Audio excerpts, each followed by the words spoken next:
Hello, thì hôm nay mình sẽ làm một cái bench top cho mọi người bạn.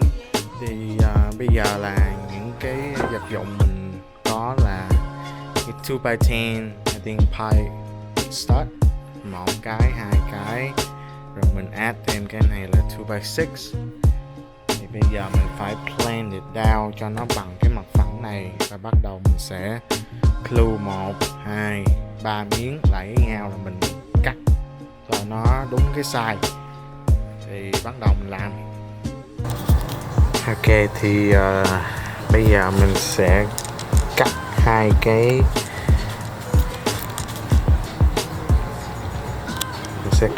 mép này tại cái table saw. Thì nó dài quá thì mình phải cho nó chạy qua cái này đó, right here, cho nó chạy qua đây. Thì mình không có cái roller, mình mới làm tạm một cái đầu đỡ.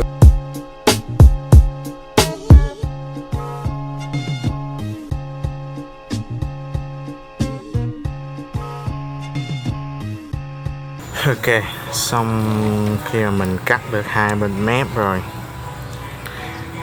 thì bắt đầu mình sẽ cho qua cái máy này.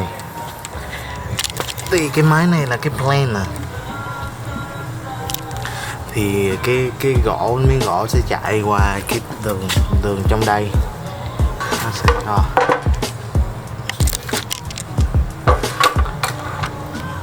sẽ cho chui qua đây.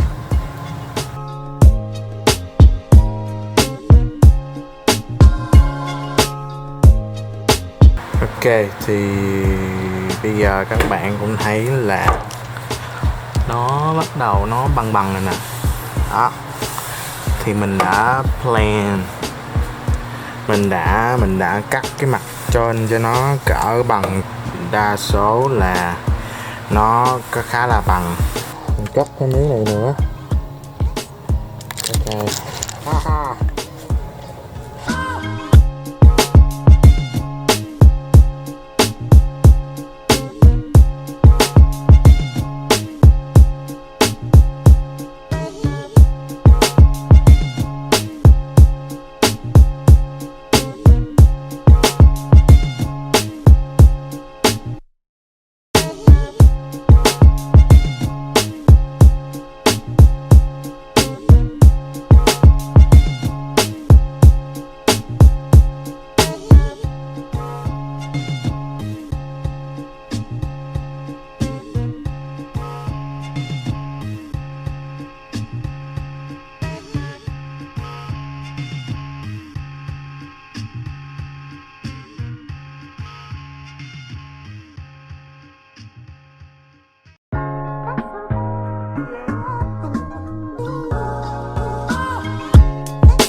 Ok, mình có 4 miếng gỗ ở đây trước, mình sẽ clamp với lại hai cái clamp bự này, rồi sau đó mình sẽ cho thêm vô 3 cái clamp này nữa ở giữa thì nó sẽ chắc hơn.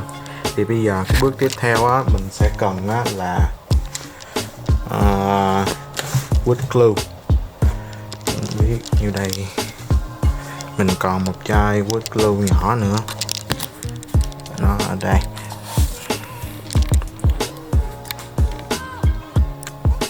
Thì mình sẽ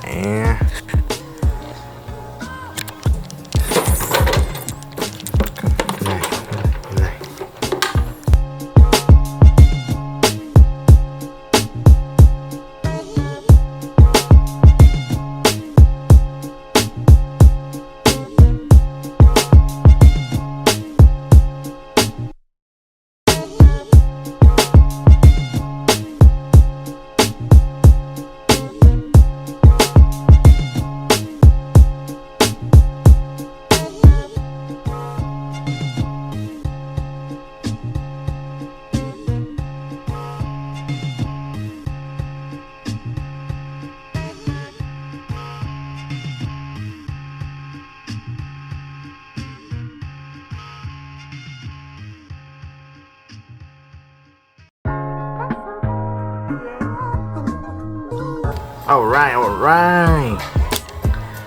Ok, mình đã glue xong. Phải secure lại. Tại mà lỡ có cái chuyện gì nó slide bên kia là mệt đây. Next step.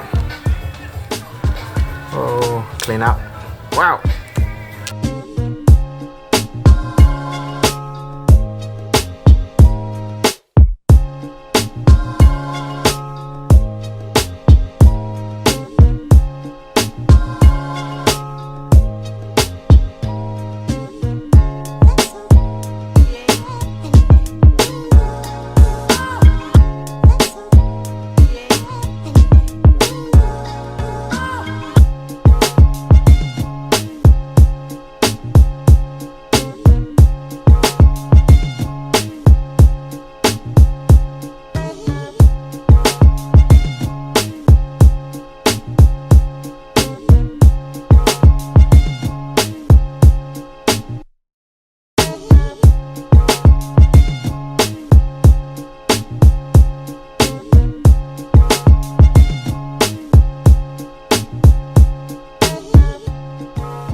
Này là natural look, Danish oil.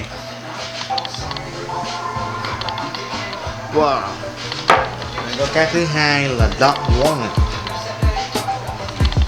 Bây giờ mình sẽ thử trên cái miếng gỗ này trước là hai loại, coi mình thích cái loại nào hơn.